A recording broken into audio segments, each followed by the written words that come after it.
Nkwanirizaako nnyo gwe munnange akyagyeekuumiddeko ensi Buganda anti munnange ensi Buganda kuno kwe kwaffe ekabanda musoke ow'ennabalanga Bukoba Kyaggwe akaala amatendo nze nkubuuzaako nateera olunaku olwaleero kansuubire nti munnange oli bulungi. Munnange nno olunaku olwaleero nzikiriza nkutuuseeko enzivuunula ey'endwadde ezituluma.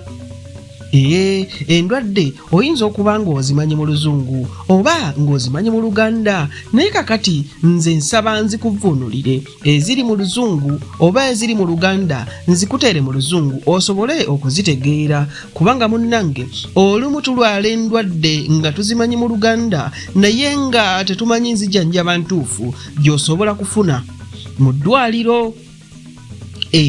Olusinga eddagala egganda tolimanyi erigijjanjaba ate nga n'ezzungu tomanyi bw'ogenda kugamba musawo nti munnange nnumizibwa bwenti ne bwenti ne bwenti.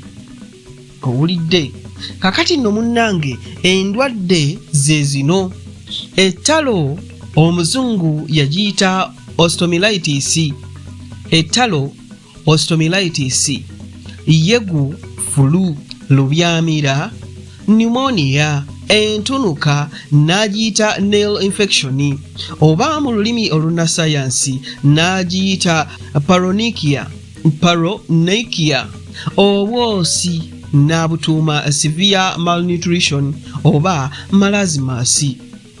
Ebigalanga osobola okubiyita fibroids oba other disorders in the stomach, kubanga ebigalanga biba n'endwadde oluusi ez'enjawulo naye lwakuba nti mu Luganda tuba n'erinnya limu erya ekigalanga oba ebigalanga, naye ng'osobola okubiyita fibroids oba other disorders in the stomach.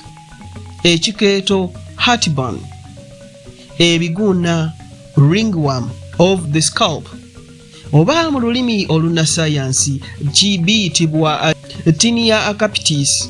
Obugeregere buyitibwa trench foot. Wairindi nno ayitibwa scabies mu Luzungu. Entumbi n'agituuma stomach drops. So nga ate okugwa emmeeme omuzungu yakituuma rectal prolapse. Enfaana ne ziyitibwa hookworm.